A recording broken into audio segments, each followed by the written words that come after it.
This is Counterpoint, and I'm your host, Tanya Granic Allen. What happened to the art of dressing well? Everywhere you look, it seems the standards have changed.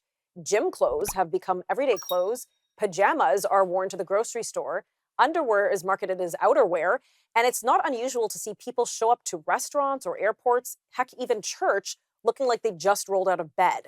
Now, this isn't about snobbery or expensive designer labels. It's about whether we wear something and what we wear says something about who we are, the people around us, and the occasions in which we partake. In a culture that increasingly prizes comfort over beauty and self expression over dignity, is there still such a thing as dressing well? Well, joining me now is Anna Kalinowska, author of Clothed with Beauty, a Catholic Philosophy of Dress. Anna, thank you so much for joining me today. I really appreciate your time. And I have to say, when I saw this book published, I think it came across a news feed.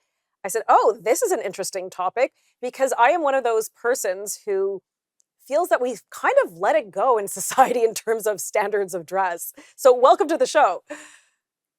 Thank you. It's great to be here. So, off the bat, I mean, you argue that clothing is, again, more than just fabric. It's a language, and we don't really hear that phrased often in that way.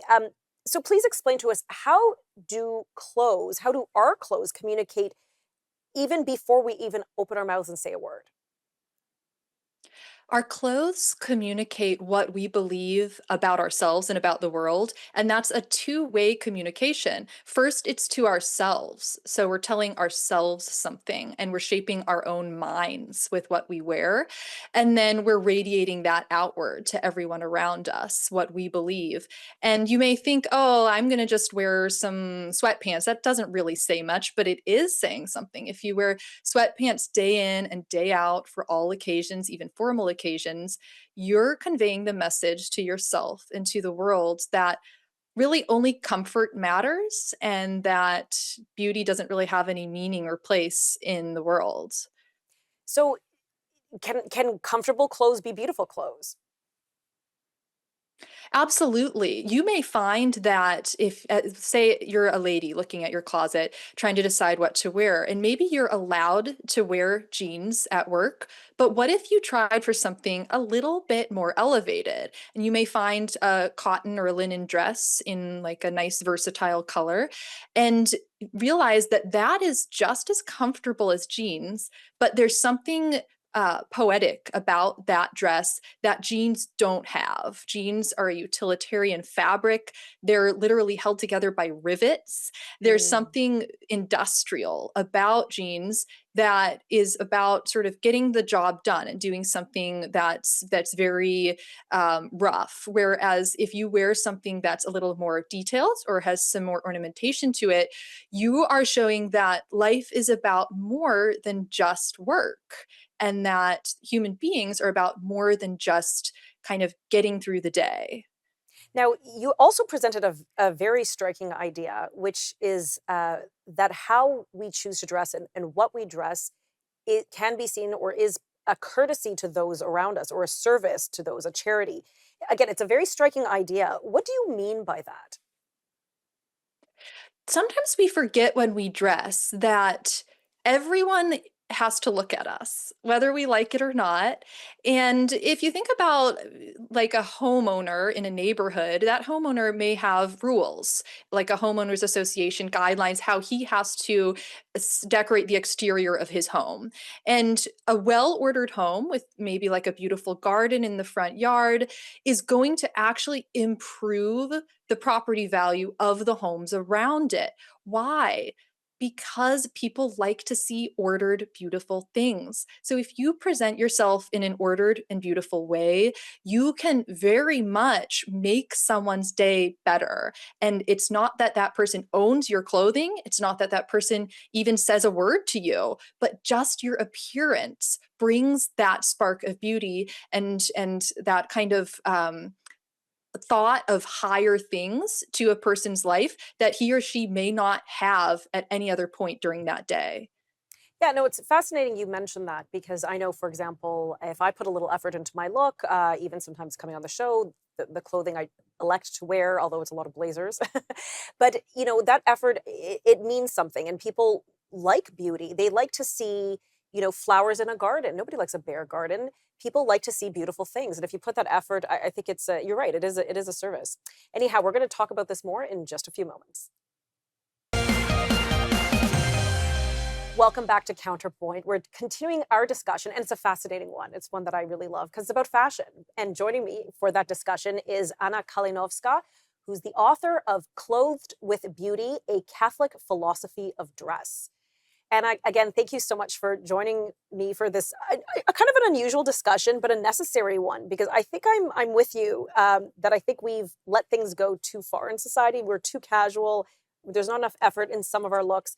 And part of that, I think, is because, we've been kind of told over the decades, and I appreciate that the fashion is really expressing yourself. And I know I like my fashion to express how I feel or my values and that kind of thing.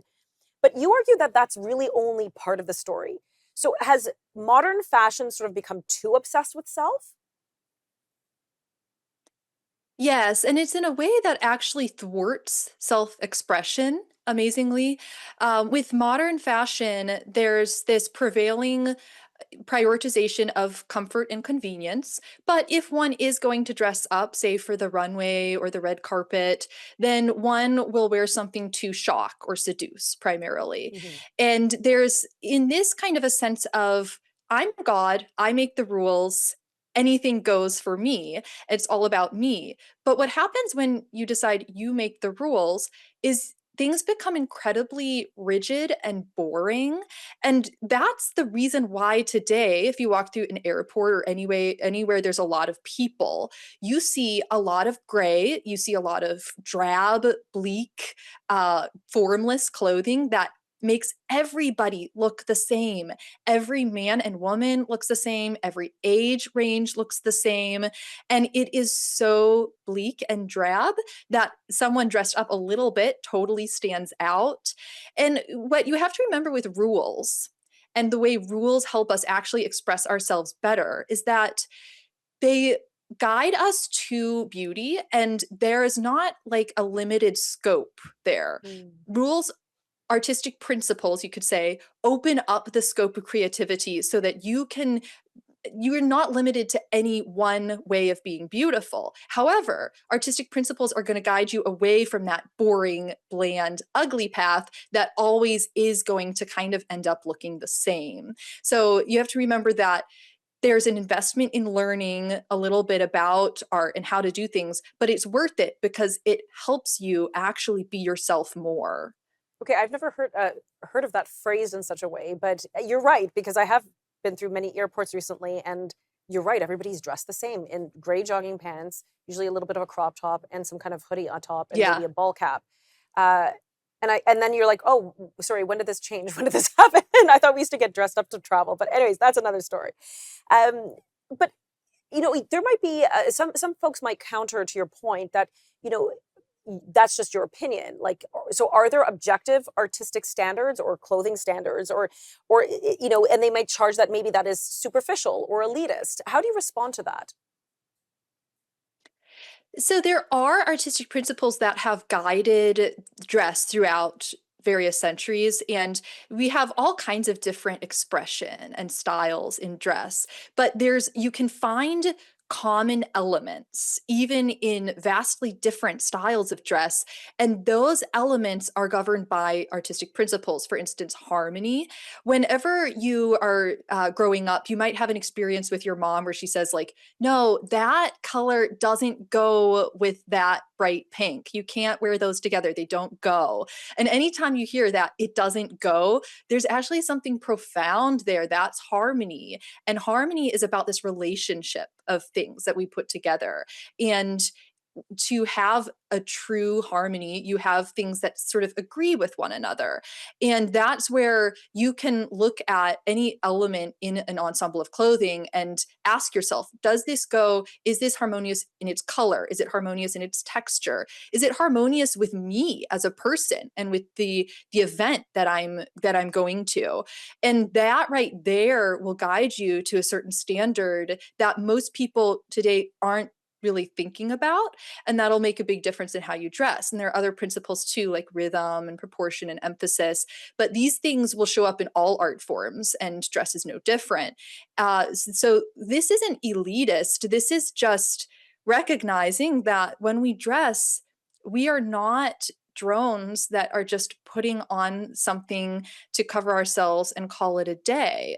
We actually have needs, spiritual needs for things that have this beauty, and this beauty that's brought about by harmony or with rhythm. Rhythm is the principle by which our eyes move over a work of art. It's that movement. And Right. if that rhythm is chaotic, it's kind of disturbing. So you Okay, can I'm going to have pause you beautiful there. movement brought about. Sorry, go finish your thought and then we'll have to cut to commercial. Okay.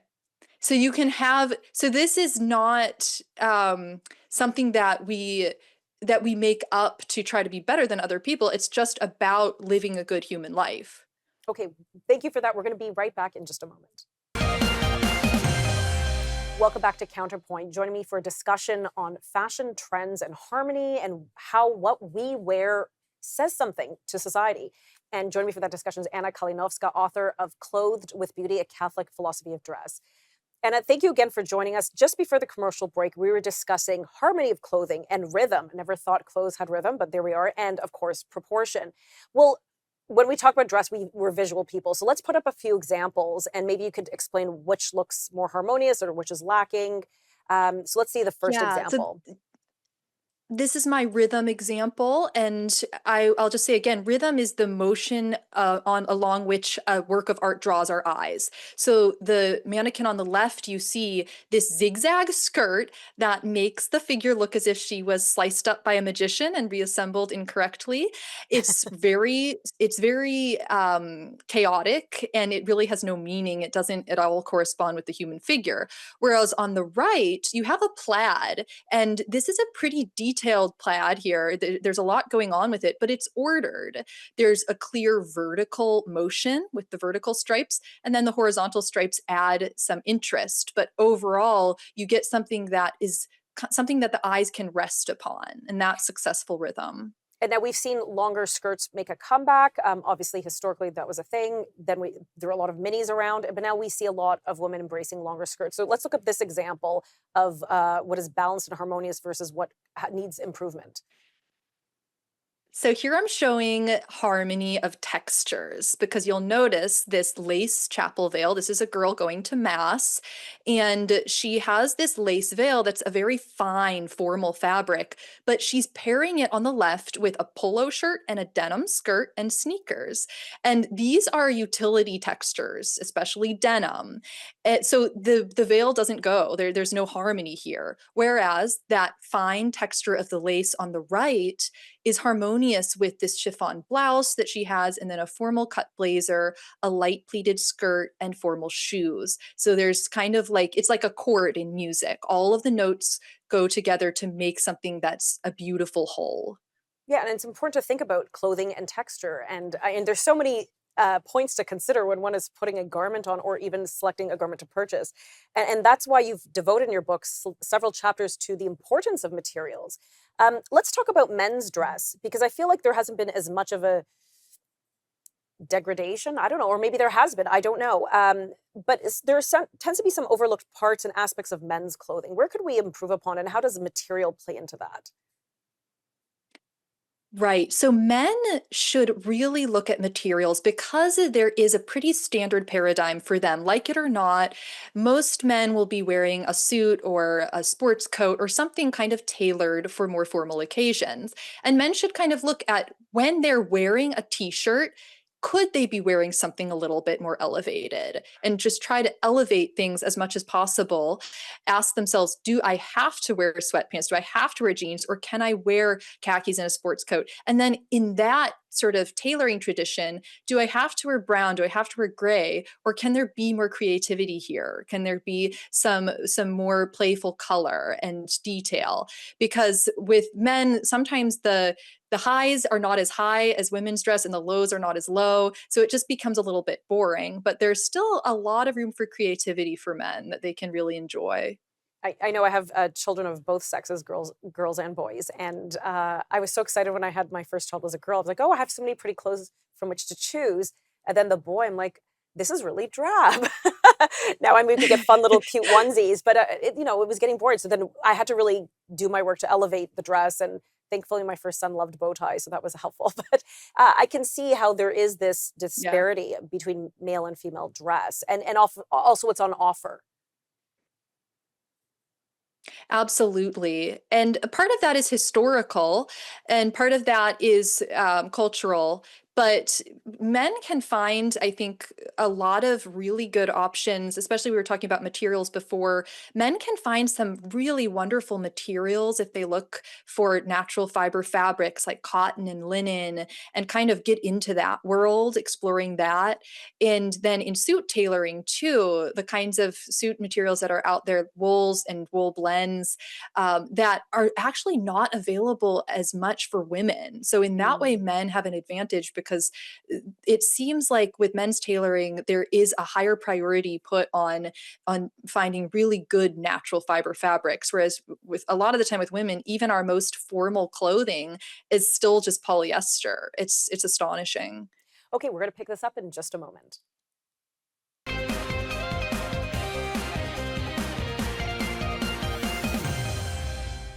Welcome back to Counterpoint as we wrap up our discussion on fashion and the choices we make and what those choices mean. And joining me for that discussion is author Anna Kalinowska, who wrote this book, Clothed with Beauty, A Catholic Philosophy of Dress. So let's get into the kind of the nitty gritty. If you're a woman or a man and you're opening your closet this morning and you're thinking, hey, I want to elevate a little bit, I want to do a little bit better, where should they begin? First of all, thinking about the activities that you're going to take part in on a daily basis. Most of us have sort of a general norm. And for some of it's the office, for some it's teaching, or it may be something a little bit more involving manual work. But in any of those contexts, ask yourself, can I wear something a little bit more formal, a little bit more detailed?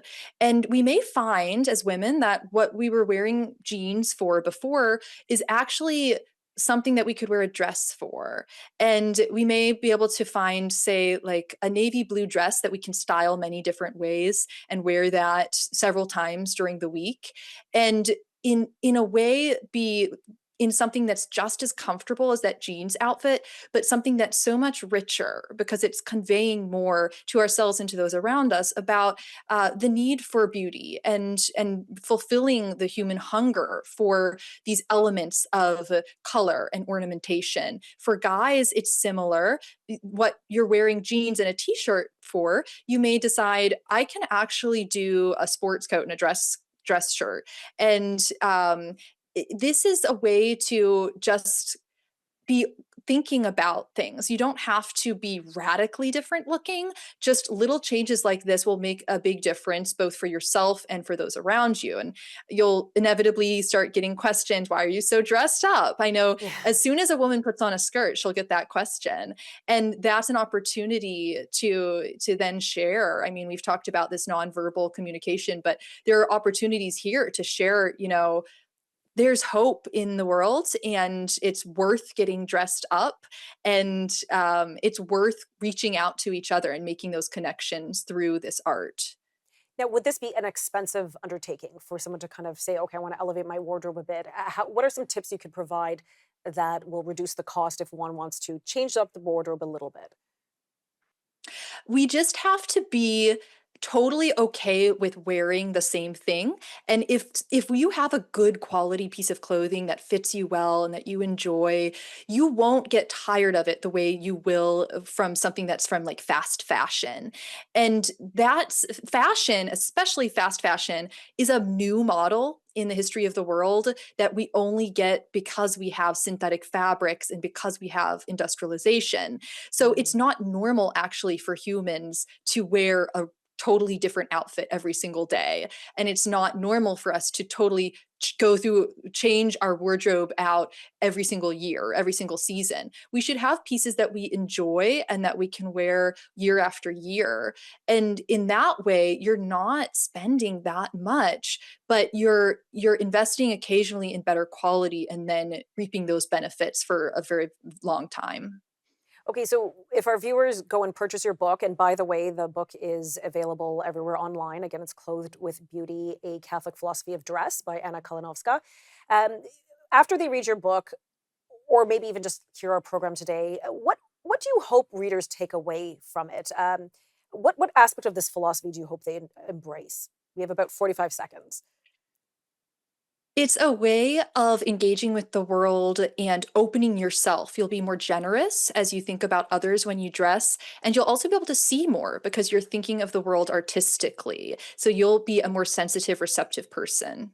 Okay, that's again a very beautiful way to phrase that, and I'm sure you've piqued the interest of many of our viewers. And again, for those interested, again, Anna Kalinowska, author of Clothed with Beauty, A Catholic Philosophy of Dress, and it's available everywhere online that books are sold. Anna, thank you again so much. And really quickly, are you going to publish a second book and to follow up from this one? I believe so. Yeah, I'm working on it, Tanya. Okay, excellent. Well, we'll have to have you on again for that one. Thanks again for your time. And that's all the time we have for today. If you'd like to suggest a topic for the show, feel free to reach out via X at Granic Allen or via the News Forum website. This has been Counterpoint. Thanks for watching.